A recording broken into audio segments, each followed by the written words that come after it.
তুই তো বলতিস পাড়াতে ওই ছোটোখাটো এরকম থিয়েটার রয়েছে, তুই তো এমনি বলতিস একটা অডিশন আছে যাবি। So long story short, I went there and I joined this industry 2015-এ। এই বছর আমার 10 বছর হলো। অত লিড নয়, সেকেন্ড লিড নয়, কিন্তু ক্যারেক্টার না থাকলে তো গল্পই হবে না একদম। সেটা তো জুনিয়র সিনিয়র বলে কিছু গল্প নেই না। অ্যাকচুয়ালি এটাতে অনেকে এটা মনে করে বা হয়তো তাদের গায়ে লাগে যদি বলি, বা যেটা খারাপ লাগে। আমার কিন্তু খারাপ লাগে না, কারণ আমি যখন কাউকে সিনিয়র আর্টিস্ট বলে রেসপেক্ট করতে পারছি, তাহলে জুনিয়র আর্টিস্ট বলে আমি কাউকে ডিসরেসপেক্ট করছি। সিনিয়র হলেই তো কালকে সিনিয়র হবে। একদম, তাদের মানে ট্রান্সফরমেশনটা হবে কিন্তু একদমই তাই।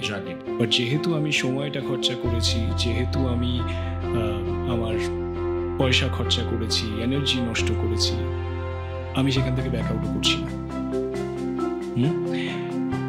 এইটা করো না জীবনে। ইউ শুড আন্ডারস্ট্যান্ড যে আমার লিমিটেশন কতটা, আমার দ্বারা হবে কি হবে না। নিজেকে যদি তুমি বিচার না করতে পারো, তাহলে you will just run after darkness.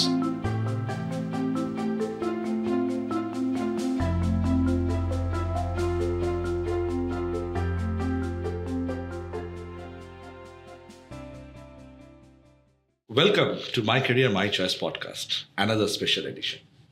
আর আজকে আমাদের যিনি গেস্ট হয়ে এসছেন, ওনার পরিচয় দেবার ক্ষমতা আমার নেই, কারণ যখন আমরা এই স্টুডিওতে আসছিলাম লিফটের সামনে ওনার পরিচয় পেয়ে গেলাম। সবাই ওনাকে এক নামে চেনে। আমি ওনার আসল নামটা বলছি, Sabyasachi Chowdhury. Welcome to my career my choice podcast. এবার যেটা তোমার স্ক্রিন নেম, যার জন্য তুমি বেশি ফেমাস, সেটা তুমি তোমার মুখ দিয়ে বলো। হ্যাঁ, যেটা আমরা লিফটে উপভোগ করলাম, যে লোকে রিকগনাইজ করলো এবং বলছে, কিরকম লাগলো সেই ফিলিংসটা? না, আমি দীর্ঘকাল ধরে বামদেবের ভূমিকায় অভিনয় করেছি। তন্ত্র তন্ত্র কিছুই জানি নে মা, শুধু যা জেনেছি সেটুক। মানুষ এখনো আমাকে সেই চরিত্রে খুব সহজে চিনতে পারে। অবশ্য তারপরে রামপ্রসাদও করেছিলাম, লুকটা মোটামুটি একই ছিল। তো হবো না বলছো? মা যে আমাকে দেখা দেয় না গো, আমি যে এতবার করে একটিবার তার দেখা, তো এখনো ওই বামা হিসেবেই আর কি লোকে চেনে। আমরা দেখলাম, মানে সবাই বলছে যে একদম, মানে যেরকম অনেকে হয় না যে রাম চলে এসছে, হ্যাঁ, সেরকম লোকে বলছে বাবা বাবা বাবা। সেটা একটা আলাদা একটা ফিলিং। আসলে কি হয়, মানে আমরা যারা টেলিভিশনে অভিনয় করি, আমাদের নিজের নাম তো টেলিভিশনে কখনো যায় না। মানে মুভিতে যেমন ক্রেডিটসের একটা লিস্ট যায়, টেলিভিশনে যায় না। তো চরিত্রর নামটাই না মানুষের মনে থেকে যায়, চরিত্র দিয়েই আর কি মানুষকে চিনতে পারে।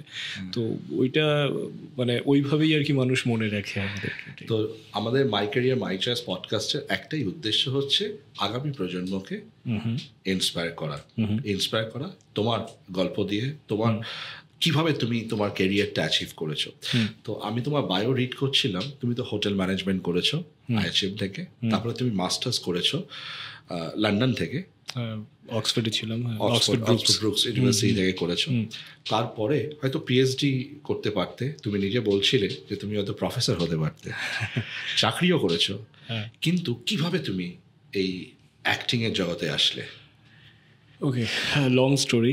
তো বেসিক্যালি আমার বাবা মা আমাকে ছোটোবেলা থেকে একটাই জিনিস শিখিয়েছিলেন, সেটা হচ্ছে পড়াশোনা করো, পড়াশোনা করলে ভালো চাকরি পাবে, তবে সারাটা জীবন তুমি ভালোভাবে থাকতে পড়তে পারবে আর কি। পড়াশোনা না করলে আর কোনো উপায় নেই, আর কোনো রাস্তা নেই। এবং তখন তো এতটা ইন্টারনেট এক্সপোজার ইত্যাদি এগুলো তো ছিল না, এবং আমি জানতামও না যে আর কি ক্যারিয়ার হয়, আরও কীভাবে করা যায়।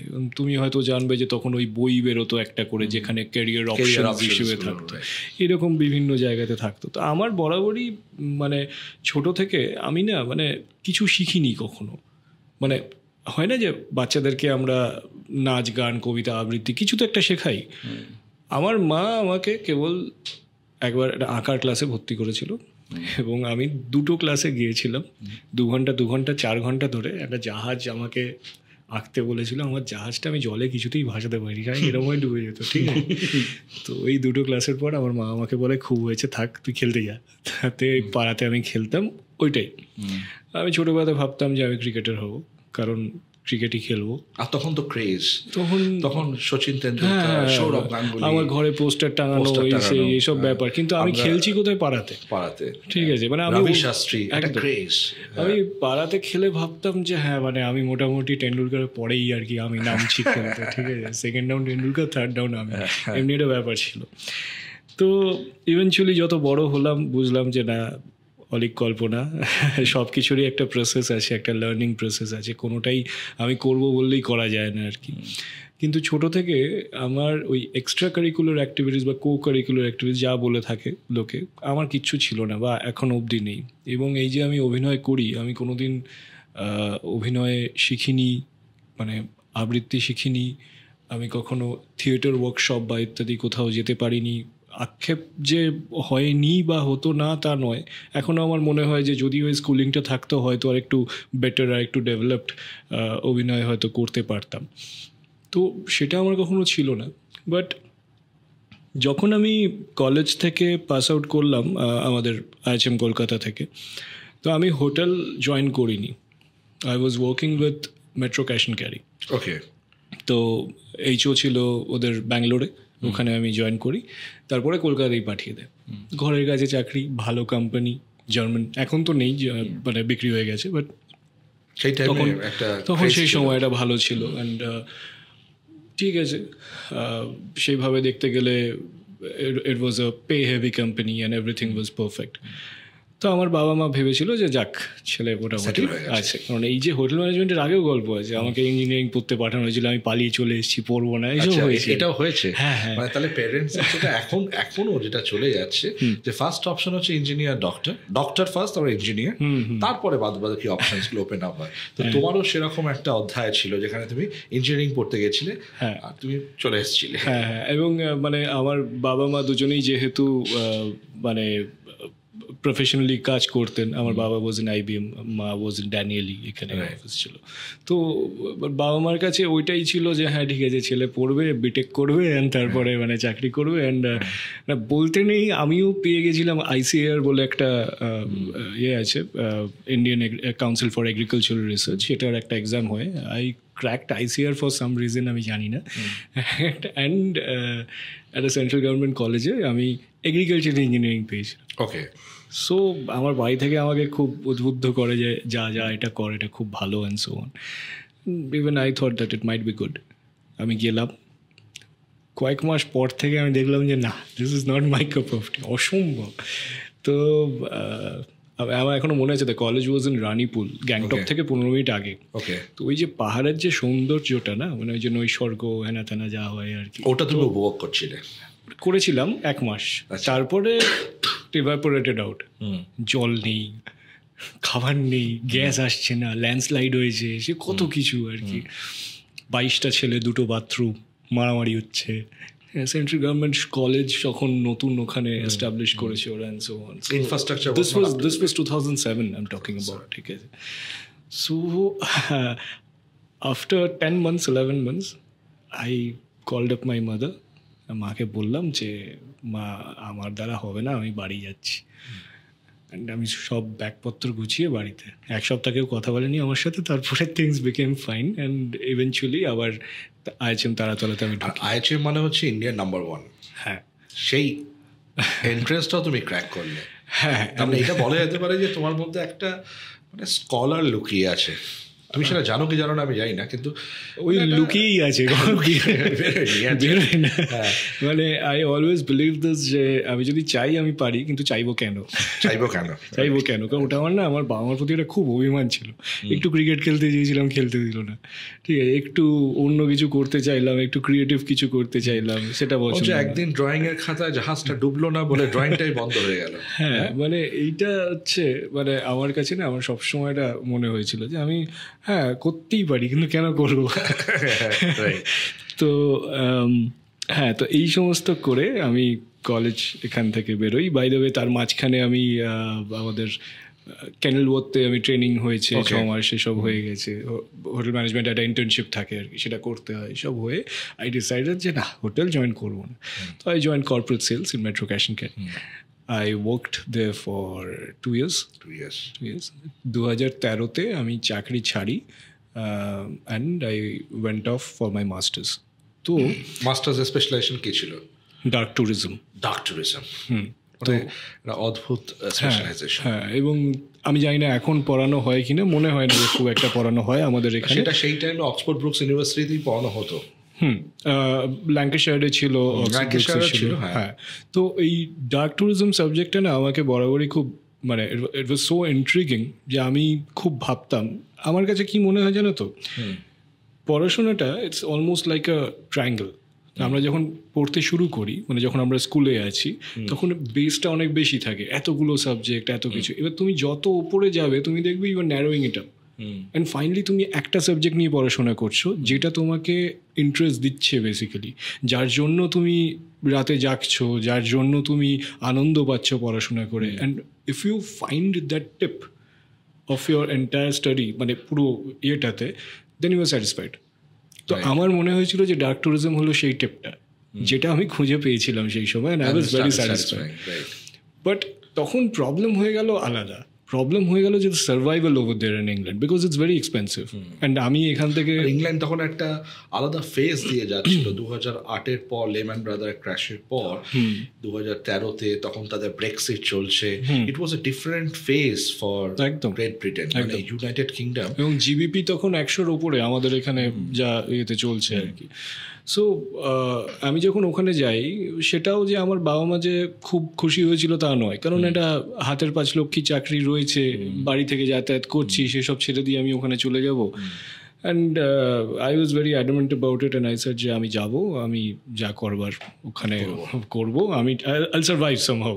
ঠিক আছে, দ্যাট ওয়াজ মাই। তো আমি খুব অল্প পয়সা নিয়ে, যেটুকুনি জমানো ছিল, ভিসা, প্লেনের টিকিট সব হয়ে গেছে, বাকিটা নিয়ে আমি ওখানে চলে গেছিলাম যে কাজ তো একটা জোগাড় করেই নেব। ঠিক আছে, গিয়ে বুঝলাম যে ভুল ভেবেছিলাম, অত সহজ নয়, যেটা এখানে আমার ডিগ্রি নিয়ে, এক্সপিরিয়েন্স নিয়ে আমি হয়তো খুব সহজে কিছু একটা পাবো। ফর 2 months আমি জানতাম না, মানে আমি I use to count every Penney, যে আমি কি খরচা করছি, কি খাচ্ছি। হ্যাঁ, এবং মানে হতো না টেস্কোতে গিয়ে, মানে সব থেকে সস্তার কিছু একটা মানে আমি নিয়ে আসছি বাড়িতে। And then I use to think যে আমি কি ভুল ডিসিশন নিলাম, আমি কোনোদিন ভাবিনি যে I will face this. And এবার ফোন করে বাবা মাকে বলতেও পারছি না, কারণ there comes an ego, right, যে আমি বলে এসেছি যে হ্যাঁ আমার হয়ে যাবে। So 2 months I did that, and then eventually I started working in KFC ওখানে। So which is one of the easiest job to get. Easiest job, মানে every Wednesday for interview though, and you can crack KFC. It was start with mopping the floor and then making burgers and stuff like that. That's the easiest thing. So KFC, I started working with KFC, and তারপরে 2 মাস কাজ করলাম, একটু পয়সা করি পেলাম। Then I moved on to a chicken shop, cafe টাইপের, grilled chicken and blah blah. So ওখান থেকে আমি মানে I started earning extra time যেটা, and বাকিটার সময় আমি পড়াশোনা করতাম রাত্রিবেলা ফিরে। তো এইভাবে I kept juggling between the two, and ওটা শেষ করবার পরে I had a very strong plan যে না, আমাকে PhD-টা করতে হবে। Then reality did hit me যে PhD in England is almost like 5 times as expensive as the masters. Right. কারণ 5 বছর ওখানে থাকতে গেলে আমাকে সেই ফান্ডটা ওদেরকে দেখাতে হবে, যেটা তো মানে আমার কিডনি বিক্রি করে হবে না, অসম্ভব ব্যাপার। তো এবার আমি অনেক মাথা চুলকালাম। দেন আমার যে মেন্টর ছিল ওখানে ইউনিভার্সিটিতে, he suggested me, he told me যে তুমি একটা কাজ করো, যে he was Robert, I remember. So Robert told me যে তুমি একটা কাজ করো, তুমি জার্মানিতে অ্যাপ্লাই করো। I understand, but তোমার টপিকটা খুব interesting, they mite accept it. কি ছিল তোমার টপিক? এই ডার্ক ট্যুরিজমের ওপরে। সো বেসিক্যালি ডার্ক ট্যুরিজমে আমি যেটা করতাম, I was researching on holocaust. So dark tourism একটু সহজ ভাষায় বলি, মানে দর্শকদের জন্য। হ্যাঁ, ডার্ক ট্যুরিজম বিষয়টা হলো আমরা নিজেদের অজান্তে বা জেনে এমন অনেক স্থানে যাই, অনেক জায়গাতে ট্যুরিজম মানে ট্যুরিস্ট হিসেবেই যাই, যেখানে the place is associated with death, disaster বা এনিথিং উইচ ইজ সিমিংলি ম্যাকাব্রে। তো একটা খুব সহজ এক্সাম্পল দিচ্ছি, খুব সহজ। এই কলকাতা শহরের বুকে জাস্ট 2 বছর আগে বোধহয় আলিপুর জেলটাকে it has been converted into a museum. Right. এবার প্রচুর মানুষ সেই জেলে যাচ্ছে, সেই সেলগুলো দেখছে, তারা ইম্যাজিন করছে যে আচ্ছা এখানে নেতাজি সুভাষচন্দ্র বোসকে আটকে রাখা হয়েছিল, এইখানে people were hanged to that, ঠিক আছে। এই গোটা ব্যাপারটা দেখছে, দেন ওখানেই কফি শপ আছে, ওখানে তারা কফি খাচ্ছে, ওখানে ছবি তুলছে, দেন দের কামিং ব্যাক। বাট এটা কেউ ভেবে যাচ্ছে না যে prison is not a place to explore, but আমাদের সাবকনশিয়াস মাইন্ড আমাদেরকে বলে যে যাই গিয়ে দেখে আসি যে কীরকম হতো ব্যাপার। They are attracting negative energy also. It's not negative energy. I beg to differ on that. It's not negative energy. এটা না এমন কিছু জিনিস যেটা আমরা আমাদের জীবনে, মানে আজকে যদি তোমাকে বলা হয় যে তুমি সেন্ট্রাল জেলে যেখানে কয়েদিরা রয়েছে সেখানে গিয়ে তুমি 2 দিন থাকো, you wouldn't be comfortable, but তুমি এটা সবসময় জানতে চাইবে যে আচ্ছা কেমন হয়, কি করে, কোথায় রাখে। এই ব্যাপারটা না তোমার একটা ইনকুইজিশন কাজ করে। তো এই যে Holocaust, the concentration camps in Auschwitz বলো বা ইন ডাহাউ বলো বা যেখানে যেমন আছে, এই জায়গাগুলোতে যেমন I was associated with IWM, Imperial War Museum in London.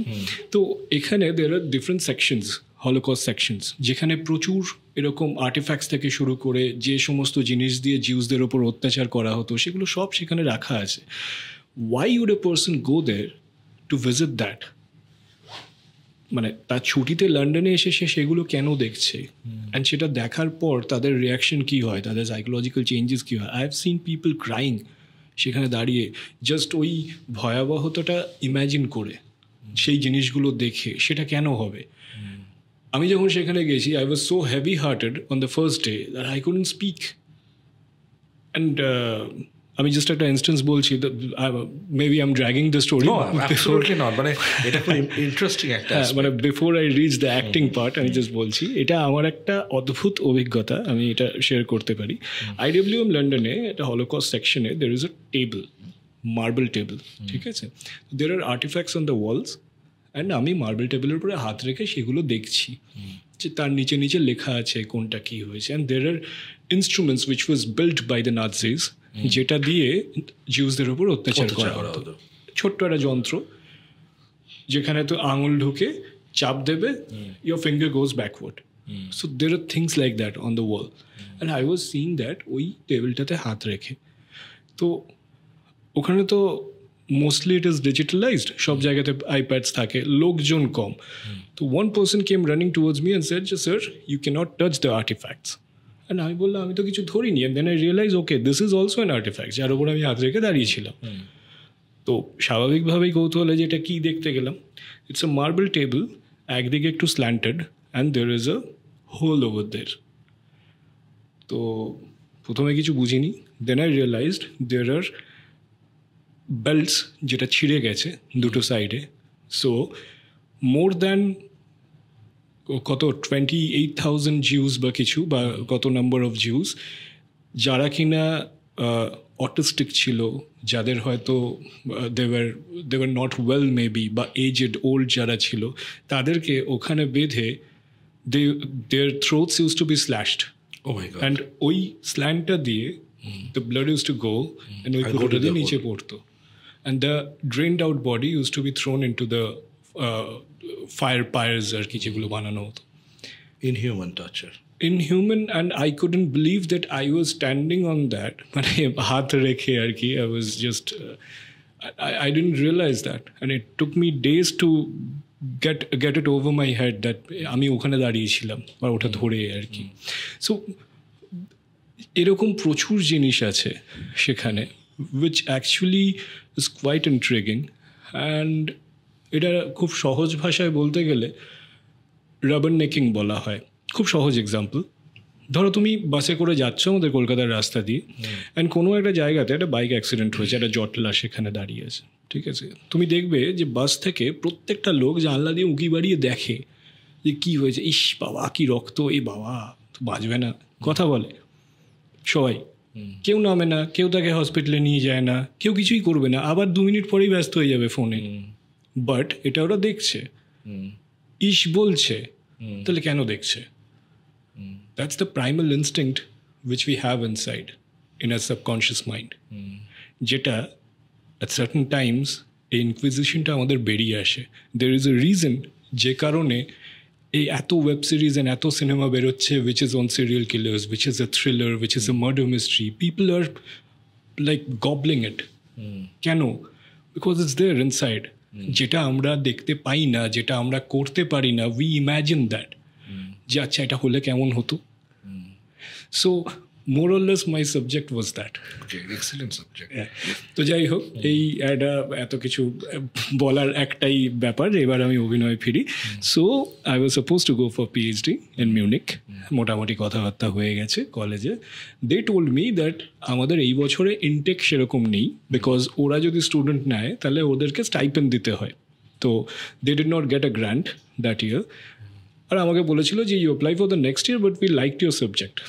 R I was like okay, এবার এই 11 মাস 1 বছর পুরো এটা আমি কী করবো? আমি কি ওখানে বসে থাকবো? And I will be working in the cafes. So I thought I'll come back and I'll do something which I've never done before. Okay. So I came back. আমার বাবা মা আমাকে বললো তো তুই 1 বছর বসে কেন থাকবি, চাকরি কর. আমি না, চাকরি আর করবো না. সো আমার এক বন্ধু আমাকে বললো যে তুই তো বলতিস পাড়াতে ওই ছোটোখাটো এরকম থিয়েটার রয়েছে, যেমন তুই তো এমনি বলতিস শোন একটা অডিশন আছে, আছে, যাবি? So long story short, I went there and I joined this industry 2015-এ. এই বছর আমার 10 বছর হলো. 2015-এ I joined this industry and I joined as a junior artist প্রথম একটি সিরিয়ালে. সেখান থেকে শুরু করে দিস 10 years জার্নি. এই মেজর ব্রেকটা কবে তোমার কাছে আসে, মানে কিভাবে আসে এই ক্যারেক্টারটা যেটা তোমার একটা পরিচয় তৈরি করে দিয়েছে? ততদিনে মানে দিস ওয়াজ 2019 আমি শুরু করি মহাপীর তারাপীঠ. তার আগে 4 বছর আমি বিভিন্ন জায়গায় ছোট ছোট ক্যারেক্টারে কাজ করেছি. মানে দেয়ার ওয়াজ আ টাইম যখন আমি ওই গিয়ে ছবি জমা দিতাম আর জিজ্ঞেস করতাম যে মানে হয়তো বললো যে কালকে চলে আয় একটা চরিত্র আছে, তো আমি জিজ্ঞেস করতাম যে ডায়লগ থাকবে তো, মানে 1 লাইন 2 লাইন যদি ডায়লগ দেয় তো that was my look out তখন আর কি. তো আমি এটাকে একদমই কিন্তু মানে অনেকে বলে না যে struggler, I hate that word. I did not struggle, this was hard work. এটা তোমার প্রসেস যেখানে তুমি তৈরি হচ্ছে. But there is a thin line of difference between struggle and hard work. এটা আমি বিশ্বাস করি. আমি একটা জিনিস বিশ্বাস করি, সেটা হচ্ছে যে আমাদের লাইফে না 5টা বাকেট আছে. Bucket number 1 is our knowledge. Bucket number 2 হচ্ছে আমাদের স্কিল বাকেট, যেটা আমাদের স্কিল. বাকেট 3 হচ্ছে আমাদের নেটওয়ার্ক, আমরা কাকে চিনি, কার পরিচয় হয়. বাকেট 5 হচ্ছে what we want. And bucket 6 মানে 5th হচ্ছে হু উই আর, আমাদের পরিচয়. ঠিক আছে? মানুষ যখন বাকেট 1 and 2টাকে ইগনোর করে, ন্যাচারাল একটা টেন্ডেন্সি মানুষের, প্রথমেই চায় বাকেট 4টাকে ধরতে, টাকা আর্ন করবো. আমি একটার হচ্ছে আমি কালকেই শাহরুখ খান হয়ে যাবে. এই আমি গতকাল বোম্বে থেকে ফিরলাম, যেখানে শাহরুখ খানের বাড়ি, তার 2টো বিল্ডিং বাদেই আমি তাজ ল্যান্ডস এন্ডে ছিলাম. তো আমি যতবারই যাচ্ছি, যতবারই আসছি, আমি দেখছি অসংখ্য লোক বাড়ির সামনে দাঁড়িয়ে আছে, ছবি তুলছে. ঠিক আছে, nothing wrong in it, yes he is a star, ছবি তোলা যায়. কিন্তু যে Shahrukh Khan is a perfect example যে লাইফে কোনো কিছু ইম্পসিবল নেই. Impossible itself says I am possible. একটা জিনিসে ও কনসেন্ট্রেট করেছে, বাকেট 1 অ্যান্ড বাকেট 2. নলেজটা ট্রিমেন্ডাসলি অ্যাকোয়ার করেছে, স্কিলটা অ্যাকোয়ার করেছে. ওটা কোনো দিন যাবে না তোমার থেকে. বাদবাকিগুলো কিন্তু চলে যেতে পারে, একদম. ঠিক আছে, টাকাও চলে যেতে পারে, তোমার মানে ইমেজও চলে যেতে পারে, 5th bucket. And your network can also get distracted. কিন্তু এই দুটো তোমার অ্যাসেট, এটা কেউ নিতে পারবে না তোমার থেকে. যতবার তুমি নামবে আবার তুমি বাউন্স ব্যাক. একদম. তো আমার এটা পার্সোনাল মনে হয়. তো তোমার এই জার্নিতে, এই যে তুমি বললে জুনিয়র আর্টিস্ট, এখানে তুমি নলেজ নিচ্ছিলে, তুমি নিজেকে শার্পেনিং করছিলে, আপস্কিলিং করছিলে নিজেকে. I absolutely agree to that. মানে তুমি যেটা বলছো, মানে আমি সাপোর্ট কেন করছি তোমাকে বলছি. দেখো, through out this 10 years journey আমি অনেককে দেখেছি যারা এসেছে মানে মানে এসেই হয়তো একটা বিশাল হিরো হয়েছে কি হিরোইন হয়েছে, and eventually many of them they faded away. সেটাও হয়েছে. আবার আছে অনেকে যারা ভালো কাজ করছে, আমি সেটা নিয়ে বলছি না. ইটস অল অ্যাবাউট যে তুমি যে জায়গাটা পেয়েছো, পাওয়াটা যেমন ইজ ডিফিকাল্ট, সেটা ধরে রাখাটা আরও বেশি ডিফিকাল্ট. সাস্টেনেবিলিটি আর ধরে রাখতে গেলে তোমার নলেজ আর তো স্কিলই হেল্প করে। আমি এটা বিশ্বাস করি যে সাস্টেনেবিলিটি ইজ দ্য অ্যাচিভমেন্ট, পাওয়াটা ইজ নট অ্যাচিভমেন্ট, সাস্টেন করাটা ইজ অ্যাচিভমেন্ট। সো আমার কাছে যেটা হয়েছে, দেখো ধরে রাখা তো ঠিক আছে, সব কিছু তো আমার হাতেও থাকে না, বাট আমি মানে এই যে লোকে বলে না যে সাকসেসফুল, তো আমরা কি করি, আমরা থার্ড পার্সন ভিউ থেকে দেখি, আচ্ছা এই কাজ করছে তাহলে এতটা সাকসেসফুল, এর থেকে উপরে আছে তাহলে ও বেশি successful, but that's not success. Success তো আজকের দিনের প্রজন্ম, মানে আজকের দিনে, ঠিক আছে, এখন আমরা জেনারেশন আলফা নিয়ে চলে গেছে, যা 2013 পর বর্ন হচ্ছে, তার আগে জেনারেশন জেড ছিল, আমরা তো ওল্ড স্কুল সবাই। আজকের দিনে ইউথ যাদের সঙ্গে আমরা ডিল করি, তাদের কাছে সাকসেস হচ্ছে ওভারনাইট, সবকিছু ওভারনাইট চাই। হ্যাঁ, কিছুটা ওভারনাইট চাই তাদের, এবং সাকসেসটা ওরা আরেকটা জিনিস দিয়ে প্যারামিটার করে। আচ্ছা, BMW আছে আমার পাশের বাড়ির লোকটার কাছে, তাহলে আমার কাছে এখন মারুতি 800, তাহলে আমি ফেলিয়ার, ও সাকসেসফুল। আচ্ছা, ও যখন কালকে তাহলে মারুতি 800টাকে ছেড়ে দিয়ে BMW দিকে দৌড়াবে, তখন ও কিন্তু হয়তো ফেরারি কিনে নেবে। তো competition is never ending. True, and আমি সেটাই বলতে যাচ্ছিলাম যে সাকসেসটা মানে আমার মতে যেভাবে মাপা উচিত, যে মানুষটা শুরু কোথা থেকে করেছিল আর কোথায় আছে, আর কোথায় এখন আছে। এই যে তুমি লেটস সে মারুতির যে এক্সাম্পলটা দিলে, তো আমি ধরে নিলাম যে সে তারা দুবেলা খেতে পেত না, সেই জায়গা থেকে দাঁড়িয়ে একটা দোতলা বাড়ি করেছে, একটা মারুতি কিনেছে, that is more than being successful. আমি তোমাকে এক্সাম্পল দিচ্ছি, আমি তো প্রচুর স্টুডেন্ট কাউন্সিলিং করি, তো আমি কিছুদিন আগে একটা স্টুডেন্টের সঙ্গে ইন্টারাক্ট করছিলাম, তো খুব বলছে আমি খুব ডিসঅ্যাপয়েন্টেড। আমি কেন? বলছে we are a very poor family. আমি কেন? ওটা আমার কাছে অ্যান্ড্রয়েড ফোন আছে, আমার বন্ধুর কাছে আইফোন আছে। তো আমি বললাম এইটাতে how can you define that you are poor? ঠিক আছে, এই যে প্যারামিটারটা চেঞ্জ হয়ে যাচ্ছে, এটাই একটা দুঃখের বিষয়। এই টেকনোলজি মানুষকে কোথায় নিয়ে যাচ্ছে। আগে ধরো ফেসবুক ছিল না যখন, আমাদের জীবনে তো প্রেম হতো আর বিচ্ছেদ হতো আমাদের লাইফে। বিচ্ছেদ হয়ে যাওয়ার পর জানতে পারতাম না আর কি হচ্ছে, ঠিক আছে, মানে আনটাচ, বুঝতে পারছি না, কানেকশন নেই। এখন তো দেখা যাচ্ছে, এখন তো স্টকিং হচ্ছে। এইটা টেকনোলজি একটা এই জিনিসটা করে দিয়েছে। একদিক দিয়ে ভালো, if you can use it we will still are connected. আর একদিক দিয়ে আরেকটা হচ্ছে যদি ডিপ্রেশন নিজের দিকে টেনে আনি মুখে দেখে, তাহলে মুশকিল। তো সাকসেসটা রিলেটিভ, এটা ডিপেন্ড করে যে তুমি কোন অ্যাঙ্গেল থেকে দেখছো। একদম এটা আপেক্ষিক বিষয়, এটাকে ডিফাইন করা যায় না। তো তোমার এই জার্নিতে তুমি জুনিয়র আর্টিস্ট থেকে শুরু করলে, তারপরে ব্রেকিং রোল পেলে, ঠিক আছে, এই যে জার্নিটা, তো তোমার পিএইচডি করার একটা স্বপ্ন ছিল, যেটা তুমি বলছিলে যে আমি করবো, ডার্ক ট্যুরিজম নিয়ে পড়বো। এই হঠাৎ করে তোমার এই মাইন্ডসেটটা চেঞ্জ হয়ে গেল কি করে, যে আমি না, দিস ইজ মাই ক্যারিয়ার? এইটা কি করে তুমি ডিফাইন করলে? কারণ আমি যতদিন চাকরি করতাম কলকাতাতে, I was paid right for a job. So আমার অফিস আওয়ার্স কত থাকে একটা মানুষ, 8 ঘন্টা 9 ঘন্টা। হ্যাঁ, তো আমি তখন কাজ করতাম 9টা 9:30 থেকে ছিল 5টা অবধি। That was the duty as far as I remember. আমি মোটামুটি লাঞ্চের পর থেকে ঘড়ি দেখতে শুরু করতাম, কখন 5টা বাজবে আমি বাড়ি যাবো, আর ভাল লাগছে না, ঠিক আছে। বাট যেদিন আমি প্রথম পাঠ করতে গেলাম, আমি একটি যে সিরিয়ালে আমি পাঠ করতাম, এই সোমালক্ষ্মী নাম ছিল, প্রথম যেদিনকে পাঠ করতে গেলাম, I sat there for 16 hours and did nothing. ঘরে বাকি আরও আর্টিস্টরা রয়েছে, সবাই আমার senior, I respected each and every one of them. কত গল্প, তাদের থেকে কত কিছু জানতে পারছি, খাওয়া দাওয়া হচ্ছে, চা আসছে, চা খাচ্ছি। তো এই যে ব্যাপারটা, I did that for 16 hours and তারপর ফ্লোরে ডাকলো আমাকে, অ্যান্ড আই ওয়েন্ট দেয়ার। 5 থেকে 7 মিনিট ম্যাক্সিমাম একটা কোনো শর্ট ছিল, অ্যান্ড তারপর প্যাক আপ হয়ে গেল। ঠিক আছে, রাত্রিবেলা 2টোর সময় আমি বাড়ি ফিরছি। বাড়ি আসতে আসতে আমি ভাবলাম, মানে জাস্ট রিয়েলাইজ করলাম যে 16 ঘন্টা 16.5 ঘন্টা আমি কাজ করেছি, যাতায়াত মিলিয়ে আমি ধরে নিলাম 18 hours টোটাল। একবারের জন্য আমি ঘড়ি দেখিনি যে আমি কখন বাড়ি যাব। I was enjoying it and I thought that very day, প্রথম দিন আমি বাড়িতে এসে আমার বাবা মাকে বলেছিলাম যে আমি এইটাই করতে চাই, আমি যদি নাও খেতে পাই I will do this. Okay, so that was your finding moment, যে তুমি আবিষ্কার করলে কারণ আমার কাছে কথা হলো যে আমি যদি if I enjoy my work I which don't is very important. হ্যাঁ আমি সেটাই করতে চাই। আমি এমন কিছু করতে চাই না যেখানে আমাকে ধরে বেঁধে বসিয়ে রাখা হয়েছে আর আমি বারবার ঘড়ি দেখছি যে আমি কখন চলে যাবো। আর এই বসিয়ে রাখাটা কিন্তু পেশেন্স, মানে এইটাও কিন্তু একটা হ্যাঁ তখন এই 14 hours এর শিফট হতো না, তখন মানে লম্বা হতো। পেশেন্সটাও কিন্তু একটা বিশালভাবে ডেভেলপ করে, মানে দেখো এবার এটা না তুমি ডিপেন্ড করছো যে তুমি কিভাবে দেখছো, যে আমি বসে আছি না তুমি সেই টাইমটাকে তুমি অন্যভাবে কিছুভাবে তুমি সেটাকে আর কি ইউটিলাইজ করছি। তো এবার অনেক সময় হয়তো আমি বই নিয়ে গেছি, বই পড়েছি, অনেক সময় I find a very good senior যার থেকে আমি অনেক কিছু শিখেছি, জেনেছি। আমার তো সবটাই কাজ করতে করতে শেখা। I wasn't a trend actor, এখনও নই।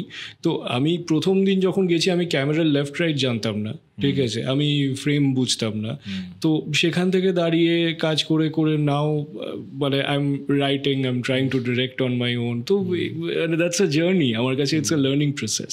তো ওইটা তোমাকে অনেক হেল্প করেছে অবজার্ভ করা। একদম একদম। আমার ওই জন্য মানে আমার কোনো দুঃখ নেই, আমার কোনো গ্লানি নেই, দ্বিধাবোধ নেই কাউকে বলতে যে আমি এখান থেকে শুরু করেছি অ্যান্ড আমি তখন এই কাজটা করতাম দাঁড়িয়ে। মানে ওই সিরিয়ালে আমি 1 বছর পাঠ করেছি, র্যান ফর 11 months। সো 11টা মাস আমি দাঁড়িয়েছিলাম without a single line dialogue, and আমার কোনো দুঃখ নেই দাদা। আজকে তাই জন্য কিন্তু তুমি এতটা successful.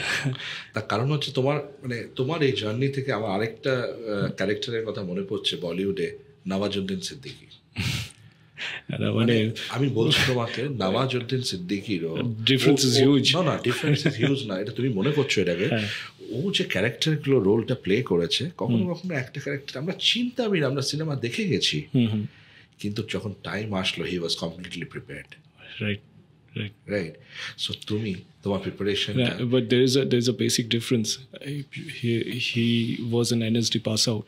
He knew his craft. He knew his craft. এবার এটা বেসিক ডিফারেন্স তো তুমি বোঝো, এনএসডি পাস আউট হয়েও কিন্তু ওকে জিরো লেভেল থেকে স্টার্ট করতে হয়, সবাইকে স্টার্ট করতে হয়।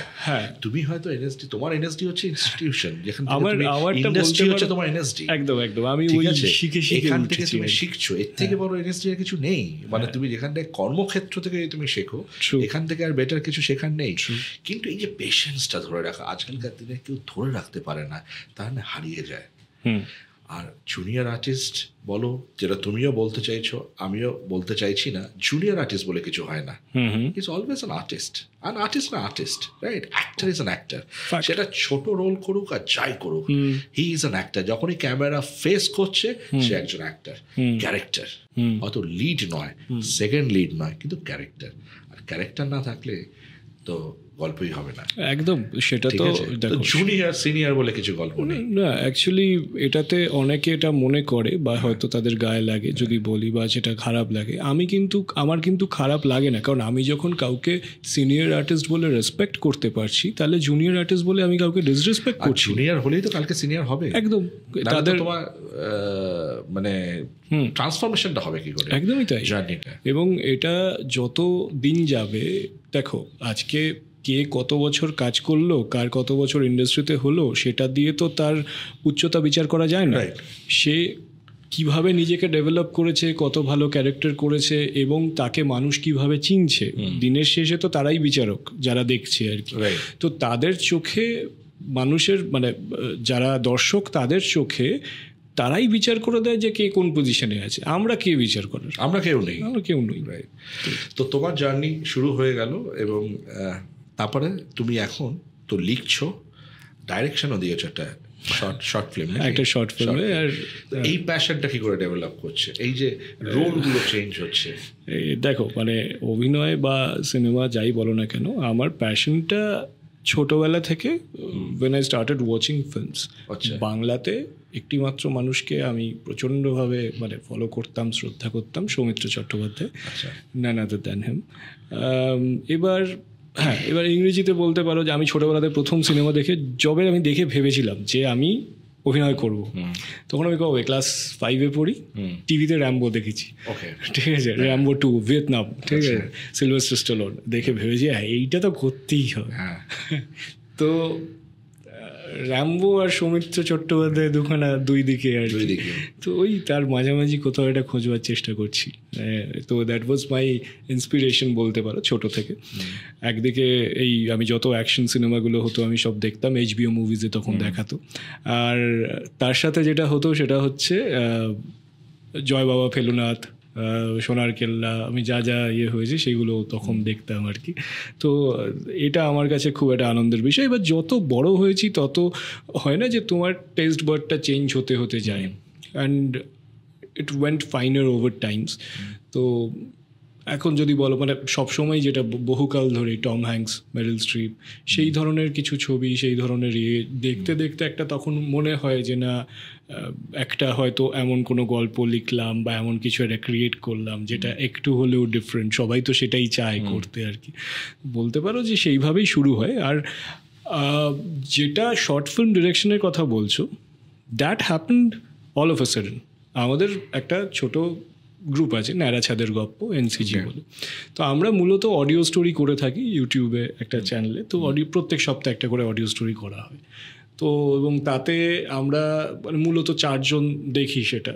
তো সৌমি শুভ্র ওরা থিয়েটার অ্যাক্টার্স, এখন সিরিয়ালেও কাজ করে কিছু, অ্যান্ড পায়েল দে তো যে অলরেডি বহু বছর ধরে রয়েছে ইন্ডাস্ট্রি। তো আমরা মোটামুটি এটা শুরু করেছিলাম যে একটা শখের কাজ আমরা করব, উইকলি একটা করে গল্প পাঠ করব।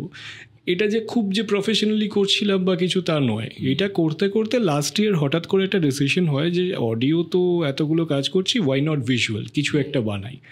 অ্যান্ড যেহেতু আমার ওই লেখা একটা ছোট গল্পকে নিয়ে আমরা সেটা করি, and it got selected in KIFF। তো ওখানে সেটা দেখানো হয়। তারপর গিয়ে তো দেখলাম যে না মানে তাবর সমস্ত ছবি এসেছে। ভালো লাগলো ক্যামেরার সামনে না ক্যামেরার পেছনে? আমার দুটোই আমি এনজয় করি, অ্যান্ড দুটো না দুরকম মাইন্ডসেটে করি। তো যদি ক্যামেরার পেছনে যদি কাজ করতে হয় তখন আমি না মানে আর ওইগুলো নিয়ে ভাবি না যে আমি অভিনেতা হলে কী করতাম বা কিছু, তখন আমি অন্যভাবে ভাবার চেষ্টা করি। তবে অতটা পাকাপোক্ত নই, তো হয়তো আরেকটু সময়ের সাথে সাথে হয়তো একটু বেটার হবে আর কি হবে। এটাও লার্নিং প্রসেস আমার কাছে। আচ্ছা, এই যে 10 বছর জার্নি হয়ে গেল ইন্ডাস্ট্রিতে, তো এর আগে তো তোমার একটা চাকরি ছিল যেখানে মাসের প্রথম 1 তারিখে হয়তো মাইনে চলে আসতো। আর এই ইন্ডাস্ট্রিতে তুমি স্যালারি বলে কোনো কনসেপ্ট নেই, যদি না তুমি সিরিয়াল করো, সিরিয়াল হলে একটা স্যালারি আসে। কিন্তু যখন তুমি সিরিয়াল করছো না, সিনেমার জন্য তোমাকে ওয়েট করতে হচ্ছে, কী কী চ্যালেঞ্জেস ফেস করো অ্যাজ ফার অ্যাজ রেভিনিউ যদি আমরা কনসিডার করি? মানে এটা কি মানে কনসিস্টেন্সি আছে? তোমার কি মনে হয় যে এর মানে অনেকে পার ডে এত টাকা পায়, অনেকে পার ডে এত টাকা পায়, ঠিক আছে? তো এইটা বিচারটা কি করে হয়? কি করে তোমার ভ্যালুটা তুমি লাগাও কিংবা যে প্রোডাকশন হাউস তোমাকে হায়ার করছে সে লাগায়, এটা কিভাবে মূল্যায়নটা হয়? এই ভ্যালুয়েশনটা কি করে আসে? মানে কেউ একজন অ্যাক্টার সে হয়তো অনেক টাকা নিচ্ছে পার ডের জন্য, কেউ হয়তো কম টাকা, তুমি হয়তো এখন অনেক টাকা নাও, অনেক একটা জুনিয়র আর্টিস্ট হয়তো কম টাকা নেয়, হয়তো 500 টাকা নেয়, 1000 টাকা নেয়, হোয়াট এভার মেবি। এই ভ্যালুয়েশনটা কি করে তৈরি হয়? এটা কি কাজের এক্সপিরিয়েন্স থেকে না তোমার সাকসেস থেকে কিভাবে তৈরি হয়? আর এটাকে সাস্টেন করাটা কতটা চ্যালেঞ্জ? আচ্ছা, দুটো আলাদা প্রশ্ন। আগে প্রথম প্রশ্নটা বলি। প্রথমে মানে তুমি যেটা জানতে চাইলে সেটা হচ্ছে যে আমাদের এই যে কাজটাতে যে যখন আমি এই যে মেগা করছি না, ধরো যে ফেজটা যাচ্ছে যেখানে লোকে অন্য কিছু, সেটা কিভাবে তারা সার্ভাইভ করে। দেখো, ফার্স্টলি বলি যে এইটা মানে এই প্রফেশনটা এই ইন্ডাস্ট্রিতে যে যেভাবেই দেখুক না কেন, এটা কিন্তু একটা ফ্রিল্যান্সিং পজিশনেই থাকে মোটামুটি, unless you are under a contract, right? ঠিক আছে? তো কন্ট্রাক্টার কজন থাকে সেরকমভাবে ফ্রিল্যান্সেই থাকে। এবং ফ্রিল্যান্স মানে ওই মানে you have to earn your bread and butter every day. তোমার কল থাকলেও তো তুমি সেটা কাউন্ট হলো, নেই তো নেই, এরকম একটা বিষয়। এবার যখন ধরো কেউ অনেকটা সময় ধরে কাজ করছে না, তারা অল্টারনেট অপশনস দেখে, ঠিক আছে? যদি তুমি অলরেডি চেনা মুখ হয়ে থাকো। এবার in my case it's very difficult. কেন? আমি শোজে যাই না, যেটা আমরা বলি মাচা শো, যাকে বলা হয় মাচা শো। হ্যাঁ, কারণ কাঁচা টাকা, দূরে ট্রাভেল করে চলে এলো, দুটো ওপেনিং করে নিল বা কিছু হয়। I have stopped doing that, বেশ কিছু বছর হয়ে গেল আমি যাই না সেখানে। তো এই শো করা, ওপেনিং করা, একটা খুব মানে পপুলার শব্দ আছে, সেটা হচ্ছে অ্যাপিয়ারেন্স।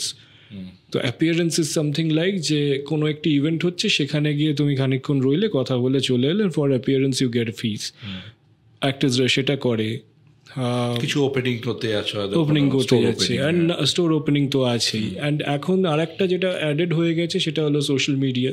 তুমি সেখানে কোল্যাব করো, রিলস বানাও, ব্লগ করো, অ্যান্ড দেন মানে নিজে ইনফ্লুয়েন্সার তৈরি হয়ে যাও, সেটা বলতে চাইছো কি? ইনফ্লুয়েন্সার তৈরি হয়, সেখানে ব্র্যান্ডসরা এসে বলে যে তুমি আমার হয়ে তুমি হয়তো কোনো একটা শ্যুট করো, and then will pay you. এবার হ্যাঁ, যদি তুমি আমার কথা জিজ্ঞেস করো, ইটস এক্সট্রিমলি ডিফিকাল্ট, বিকজ আমি কোনোটাই করি না। মানে I am not there on social media, আমি রিলস বানাই না, I do not collaborate, I do not go for shows. All I do is I depend on my craft, and that's very ক্রাফটের সঙ্গে তো তুমি যুক্ত, যেটা তুমি কেউ জানে কিনা জানি না, তুমি এন্টারপ্রেনার। তোমার রেস্টুরেন্ট চেইন আছে, তুমি পার্টনারশিপে আছো সেই রেস্টুরেন্ট চেইনে, সেটাও তো একটা গুড সোর্স অফ ইনকাম। সেইখানে তুমি কিন্তু তোমার ইনিশিয়াল ক্রাফটটা ইউজ করছো, যেটা তুমি IHM থেকে পড়াশোনা করেছো, হসপিটালিটি ইন্ডাস্ট্রিতে যেটা করেছো, সেই ক্রাফটটাকেও তুমি ইউজ করো, ব্যালেন্স করে রেখেছো। এটা তো সবাই করতে পারে না।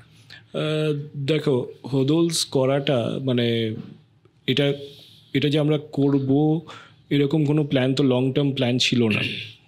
এটা আমরা করি 2022-এ। তো বেসিক্যালি কোভিডের পর আমি, সৌরভ আর আমাদের একটা আরও দুজন ছিল, দিব্য আছে, তো আমরা বেসিক্যালি প্রচণ্ড পাবজি খেলতাম। ঠিক আছে, তো যে বাবা মারা যারা মনে করেন যে ছেলে পাবজি খেলছে কিছু হতে পারে না, ছেলে পাবজি খেলে সেখানেও অনেক কিছু করতে পারে। তো আমরা রাতের পর রাত পাবজি খেলতাম, এবং পাবজি খেলতে খেলতে আলোচনা করতাম যে শোন, এটা কিছু করতে হবে, আমরা এরকম বানাই। It's not about income, this is one thing যেটা আমাকে অনেকে বলেছে যে আচ্ছা এটা তোমার অল্টারনেট ইনকাম সোর্স হিসেবে তুমি দেখছো। অ্যাকচুয়ালি না, আমার এটা একদমই ছিল না। আমি না জীবনে একটা অদ্ভুত থিওরিতে বিশ্বাস করি, অনেক কটা থিওরিতে বিশ্বাস করি, তার মধ্যে এটা হলো একটা, that every incident in my life which has gone wrong, আজ হোক, কাল হোক, 25 বছর পরে হোক, it comes around in circle and completes itself. Hodols was that for me. কারণ ওই যে আমি যখন 2010-12 বছর আগে 13 থেকে 15 I was there in England, and ওই যে আমি লোকের ক্যাফেতে কাজ করতাম, আমি রাত্রিবেলা 2-2-2:30 সময় ক্যাফে একা ক্লোজ করে সমস্ত ক্লিন করে ক্যাশ গুছিয়ে আমি ফিরে আসতাম। And every single night I use to come back home. তখন প্রায় 2 ডিগ্রি সেন্টিগ্রেড ধরো, সব জমে গেছে চারপাশে, এরকম আমি রাত্রিবেলা কোট পরে ফিরছি। I use to think that একদিন তো পয়সা করি হবে, and I will open up a cafe. Manifestation, হোদলস ইজ দ্যাট। ম্যানিফেস্টেশন মানে জানতাম না তখন, সত্যি বলছি, এইগুলো আজকাল শুনি আমি, ম্যানিফেস্ট করো, এই করো, আমি জানতাম না। আমার খালি এটা ছিল মাথায় যে someday I will do this, and it's not for money, trust me. তো হোদলসে আমি যতক্ষণ থাকি, I do make food, I do make T, I do serve people. যখন খুব ভিড় হয় সেখানে আমরা এ করি, সৌরভও থাকে, সৌরভ হেল্প করে মাঝে মাঝে। So we do that. And সৌরভকে আমি প্রথম দিন বলেছিলাম যে সি, আমার ভিশনটা এইটা। সো আই আন্ডারস্ট্যান্ড দ্যাট মানে Sourav comes with an aura, but when there is difficulty, he is that one person who fought with me, Hodolse দাঁড়িয়ে।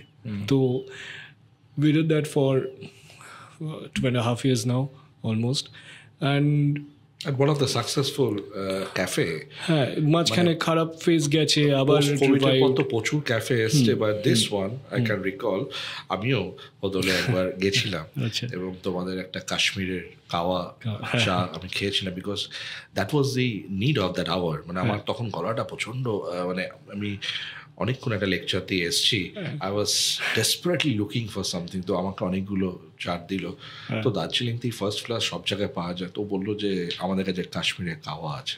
বাবা, সল্টলেকে বসে কাশ্মীরের কাওয়া চা যদি পাওয়া যায়। That happened because Saurabh got married and Saurabh Darshana went to Kashmir for their honeymoon. ওখান থেকে চায়ের ছবি তুলে আমাকে পাঠিয়েছে, তারপরে আমাকে বলছে দেখ এটা যাবে, এটা নিয়ে আসবো, and so on. So he acquired it from there, and ওখানে মানে থ্যাঙ্কস টু সৌরভ। ওদের যেহেতু হানিমুন কাশ্মীরে গেছিল, তাই সেই টাইমে it was really a requirement for me. তো আমি তখন টেস্ট করলাম, আমি তখন বললাম এক্সিলেন্ট। আর প্রাইসিংও কিন্তু তোমরা অসাধারণ রেখেছো। মানে লোকে এখান থেকে কাশ্মীরে গিয়ে কাওয়া চা খেতে যা খরচা করবে, তোমরা যা রিজনেবল প্রাইসিং করেছো, অ্যান্ড ওয়ান্ডারফুল ফুড। ঠিক আছে, তো এটা ডেফিনেটলি একটা প্যাশন না থাকলে এই জিনিসটা হয় না। সবসময় যদি বিজনেস রেভিনিউ থাকে তাহলে কিন্তু তার আউটকাম ওটাই, মানে I always say this that it's not an alternate income for me, it's an alternate passion for me. Passion for me. কিন্তু তুমি এটা বললে যে সব কিছু লাইফে 360 ডিগ্রি হয়, সবসময় হয় কি হয় না। তো তোমার হসপিটালিটি ম্যানেজমেন্টের যে কোর্সটা তুমি করেছিলে সেইটা হয়তো একটু ডিভিয়েটেড হয়ে গেল, তুমি ডার্ক ট্যুরিজম পড়লে, অ্যাক্টিংয়ে চলে আসলে।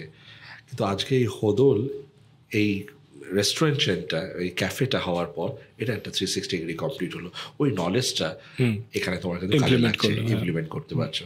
ঠিক সিমিলারলি হয়তো ফিউচারেও তুমি ডার্ক ট্যুরিজম নিয়ে কিছু ভাবতে পারো, যেটা তোমার পিএইচডি এখনো কিন্তু হাফ সার্কেল। হ্যাঁ, আমি তখন খুব ভাবতাম যে আমি যাই পড়াশোনা করি, যাই করি, I come back to Bengal. কারণ কলকাতা আমার কাছে সবসময় খুব পছন্দের সিটি। আমার অনেক বন্ধু বান্ধব, ইনক্লুডিং আমার নিজের ভাই, তারা সবাই বাইরে চলে গেছে, তারা ওখানেই থাকতে প্রেফার করে। কেউ ব্যাঙ্গালোর, কেউ দিল্লি, গুরগাঁও ইত্যাদি, কেউ বিদেশে চলে গেছে। এবার আমি না সবসময় এটাই ভাবতাম যে আমি যেখানেই যাই, বিদেশে যাই, বাইরে যাই, but I'll come back to Kolkata, to my home town, and I'll do something for Kolkata. That was my plan. তখন আমি ভাবতাম আমি ট্যুরিজম নিয়ে পড়বো, ডার্ক ট্যুরিজম, দেন আইল ডেভেলপ ইট সামডে কিছু একটা। বাট আজকে মানে এখন তো আমি কোনোভাবেই কিছুর সাথেই জড়িত নই, মানে অভিনয়টুকু ছাড়া। কিন্তু এখন এই যে দ্য প্রিজন, যেটা দ্য আলিপুর জেলটাকে যখন দে কনভার্টেড ইট, অ্যান্ড আমাদের একটা অনুষ্ঠানে সেখানে ইনভাইট করেছিলেন মমতা বন্দ্যোপাধ্যায়, আমি গেছিলাম প্রথমবার ওখানে, and I was so excited and I was so happy to see that finally things are changing. মানে এই যেটা ভেবে, এবার লোকে হয়তো না জেনেই যায়, বাট যাচ্ছে তো আমি আজকে রিলেট করতে পারছি। আমি ইউএস গেছিলাম, নিউ ইয়র্কে, ওই 9/11-এর ওখানটায় ওরা একটা মেমোরেবল ইয়ে করেছে। ওইখানটায় যখন আমি দাঁড়িয়েছিলাম, আই এম জাস্ট রিয়েলাইজিং যে তুমি যে কথাটা বলছো সেটা আজকে তখন আমি হয়তো জানতাম না, because I was not a student of that particular subject. কিন্তু তুমি যে আজকে যেটা আমাদেরকে শেখালে, এটা থেকে আমি বুঝতে পারছি, yes, that's a realization point. তখন আমার মনে হচ্ছিল যেন একটা গায়ের মধ্যে একটা আলাদা রকমের একটা, মানে মনটা একটু অন্য রকমের হয়ে যাচ্ছিল when I was standing in mid of New York 9/11-এর যে জায়গাটাতে। ওটাও কিন্তু one type of আমার গুজবাম্প দিচ্ছে এখন, বাট that is something আমি এখন রিলেট করতে পারছি। I'll share another idea in case this is getting long. I'm sorry. No, please. এটা আমার তখন when I was a student, আমার এটা খুব মনে হয়েছিল, ইচ্ছে হয়েছিল। So I am sharing it today. somebody is listening out there, তোমরা চেষ্টা করতে পারো কখনো, this will be good for Bengal. তুমি যদি জানো যে দ্য ব্যাটল অফ ওয়াটারলু, যেখানে নেপোলিয়ন পরাজিত হয়েছিলেন, তো Waterloo is situated in a barren land. It's between Belgium, France and Germany, মাঝামাঝি। এই জায়গাটাতে প্রত্যেক বছর there is a commemoration of the Waterloo, the Battle of Waterloo. And when I was over there in England, that was the bicentenary celebration বোধহয় না এরকম কিছু একটা হবে of Battle of Waterloo. So what they do is volunteersরা সবাই আসে সেখানে, this is tourism কিন্তু, হ্যাঁ, volunteersরা আসে ওই যে ব্যাটল ফ্রন্টটা যেখানে যুদ্ধটা হয়েছিল মাঠটাতে, you will find that there are people dressed as French army একদিকে, British army একদিকে, they have cannons, they have guns, they have everything, সমস্ত false fire হয়, একদম পুরো যুদ্ধটাকে enact করে, the enactment of the battle of the war, সেটা হয়। And কয়েক হাজার কিন্তু ভলেন্টিয়ার্স এরকম সব সাজে, অ্যান্ড এটা একটা ছোট্ট টাউন বেসিক্যালি। এই সময়টাতে সমস্ত হোটেল, হোমস্টেজ অ্যান্ড সব কিছু ভরে যায়, সব মানে সবকটা দেশ থেকে লোক আসে সেখানে দেখতে, যাদের ফ্যামিলি হয়তো অ্যাটাচ ছিল কখনো বা কিছু হয়, they celebrated over there, and লাস্টে ওই যেখানে নেপোলিয়ন পরাজিত হয়, and then they shake hands and they part away. So that's that's a kind of celebration বলতে পারো. It's like a war memorial. This is a part of dark tourism, but কেউ সেটা ভাবে না, সবাই যুদ্ধটা দেখতে যায়. Now imagine এই সেম যুদ্ধটা আজকে আমাদের পলাশির যুদ্ধ হচ্ছে, যেখানে সিরাজ যুদ্ধ করছে ব্রিটিশের সাথে, অ্যান্ড দ্য সেম থিং এনাক্টমেন্টটা ওখানে হয়েছে, অ্যান্ড কলকাতা থেকে কত মানুষ সেটা দেখতে যাচ্ছে, and Palashi will get back. মানে এখন ইতিহাসটাকে আমরা ফিরিয়ে আনলাম. মুর্শিদাবাদের ওই যে অঞ্চলটা পলাশিতে এখন ফাঁকা পড়ে আছে, আমি গেছিও দেখেছি. মানে হয়তো কিছু জায়গাতে ভাঙা বলে যে এখানে হয়েছিল ওখানে হয়েছিল. If we recreate that someday and we enact that, no matter how old I am, I'll go. আমি কলকাতা থেকে যাবো ওটা দেখতে. আই উইশ যে সামডে এটা হোক, অ্যান্ড আমি যাবো. তো এটা অসাধারণ, মানে this is a wonderful idea. মানে তুমি যদি একটা এবার তুমি ভাবো মুর্শিদাবাদের ওই যে ছোট্ট টাউনটা, that will just revive just because of this wonderful idea. তো আমার মনে হয় আমরা আমাদের পডকাস্টটা একদম শেষের দিকে এসে গেছি, কিন্তু শেষ করার ইচ্ছা নেই. মানে মন থেকে বলছি, আমার শেষ কিছু পডকাস্ট আছে যেটা ছোট গল্পের মতন শেষ হয় না, সেরকমই হচ্ছে তোমার সঙ্গে এই কনভারসেশনটা. আমার মনে হচ্ছে এখনো অনেক কথা বলা বাকি রয়ে গেল, কিন্তু তবু আমাদের শেষ করতে হবে, আমাদের একটা টাইম মেনটেন করতে হয়. আমি একটাই লাস্ট তোমাকে একটা প্রশ্ন করতে চাইছি, এবং আমি প্রশ্নটার উত্তরটা চাইছি যে আমাদের নেক্সট প্রজন্মকে তুমি অ্যাডভাইস করবে. অনেকে হোটেল ম্যানেজমেন্ট করে, এখনও যাচ্ছে অনেকে হোটেল ম্যানেজমেন্ট করতে, আর এই ইন্ডাস্ট্রিটার salary on the initial 4-5 years is not up to their expectation hotel ইন্ডাস্ট্রিতে. ঠিক আছে, অনেকে মন ভেঙে যায় এবং চলে যায়, ডিভিয়েট করে যায় অন্য ইন্ডাস্ট্রিতে. কিন্তু আমি এমনও স্টুডেন্ট দেখেছি যে হসপিটালিটি ইন্ডাস্ট্রিতে প্রথম ফেজটা ক্রস ওভার করার পর আজকে দীর্ঘ 15-20 বছর বাদে তারা নিজেদেরকে বিশালভাবে এস্টাবলিশ করেছে, বিকজ এই ইন্ডাস্ট্রিটা ইজ আ ব্যাকবোন. তো তুমিও হোটেল ম্যানেজমেন্ট পড়াশোনা করেছো এবং ভাগ্যের ক্রমে তুমি অ্যাক্টিং ইন্ডাস্ট্রিতে চলে এসছো, বাট আজকে আবার দেখো তুমি প্যাশনটাকে ফলো করছো উইথ ইউর রেস্টুরেন্ট ক্যাফে. তো তুমি নেক্সট প্রজন্মকে, যাদের বাবা মা হয়তো বলছে যে তুমি ডাক্তার হও, ইঞ্জিনিয়ার হও, তাদের মধ্যে হয়তো কোনো অ্যাক্টর লুকিয়ে আছে, কোনো মিউজিশিয়ান লুকিয়ে আছে, সাহস করে এগোতে পারছে না, তাদেরকে কি অ্যাডভাইস করবে, কি বলবে তুমি, কি করে আইডেন্টিফাই করবে তারা নিজেদের ক্যারিয়ার, নিজেদের choice? I would be very honest, এটা তোমাদের উদ্দেশ্যেই বলছি. জীবনে একটা, আবার একটু জ্ঞান দিয়ে ফেলছি, সরি, নিশ্চয়ই, there is something called sunk cost fallacy. Search করে দেখতে পারো. সাঙ্ক কস্ট ফ্যালাসি কী হয়? আমরা বুঝতে পারছি যে আমি 3 বছর সময় দিয়ে ফেলেছি কিছুতে, বাট আই এম আনহ্যাপি, আমার হচ্ছে না, ভালো লাগছে না. বাট যেহেতু আমি সময়টা খরচা করেছি, যেহেতু আমি আমার পয়সা খরচা করেছি, এনার্জি নষ্ট করেছি, আমি সেখান থেকে ব্যাক আউটও করছি না. এইটা করো না জীবনে. ইউ শুড আন্ডারস্ট্যান্ড যে আমার লিমিটেশন কতটা, আমার দ্বারা হবে কি হবে না. নিজেকে যদি তুমি বিচার না করতে পারো, তাহলে you will just run after darkness. And আমি খুব সহজ এক্সাম্পল দিচ্ছি বোঝানোর জন্য. সাঙ্ক কস্ট ফ্যালাসি, মানুষের সম্পর্কতে যায়, মানুষের প্রেম ভালোবাসা হয়, সাঙ্ক কস্ট ফ্যালাসি সেখানেও কাজ করে.